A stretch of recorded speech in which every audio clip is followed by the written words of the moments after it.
কি সোহাগ ভাই কেমন আছো? আসি বালা।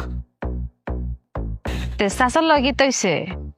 ও বিচারক লই আইছে না? টাকা ভাই ৭১,৫০,০০০। আচ্ছা, তো ওই যে তোমার ডিম চাচা খাইছে, ওই যে মুরগি হইতো বাচ্চা হইতো, মানে সুদে আসলে যে টাকাটা হইছে এটা? তবে তো বালাই, তুমি তো জানোই ওই চুক্তিপত্র করা আছে। এটা আমার মুহের কথা না, আর আমি মিছা কথা কোনো লোক না। সবই জানি, এটাও জানি তুমি যে ১৫-১৬ বছর আগে ডিমের ব্যবসা করতা। কিতা করতা? ডিম সিদ্ধ করে খাওয়াইতা আর করার মধ্যে বাজ্যা বাজ্যা খাওয়াইতা।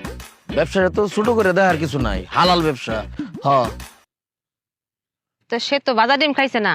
না, বাজা না, সিদ্ধ। আচ্ছা, তো সিদ্ধ ডিম থেকে বাচ্চা কেমন হইতো? ইটা কোন ডিম?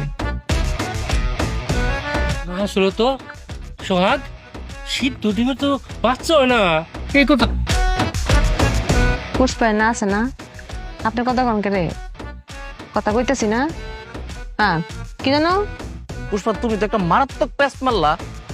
আচ্ছা বাদ দেও, সিদ্ধ ডিমেতে মুরগির বাচ্চা হয় না, কিন্তু ডিম তো খাইছি, এটা তো হাসা।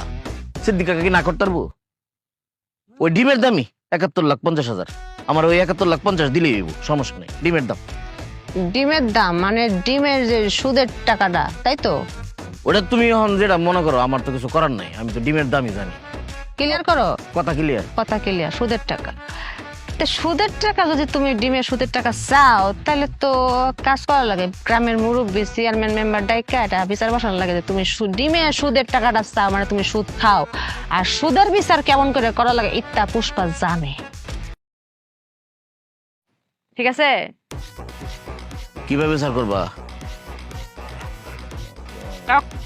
সোহাগ, তোরে যে আমি এত মারা মারছি, মিছা কথা কইও না। কবে, কোন দিন? স্বপ্নে উইরা উইরা মারছি। আমার স্বপ্নটা সত্য হয়ে গেল কেমনে কসে? স্বপ্নটা আগে দেখছি, কিন্তু ঘটনা পরে করতেছে। এ দেখ, চাচা বিপদে পড়ছে এটাও দেখছি, আর তোরে যে মারছি এটাও দেখছি। তুই যে মার খাওয়ার কামটা করছো না, আর তুই বাপ, ওই স্বপ্ন যদি আর সত্যি হয়, এই মারের বরাদ্দটা কিতা হইতো? পুষ্পা চুইকা রয়েছে সোহাগ।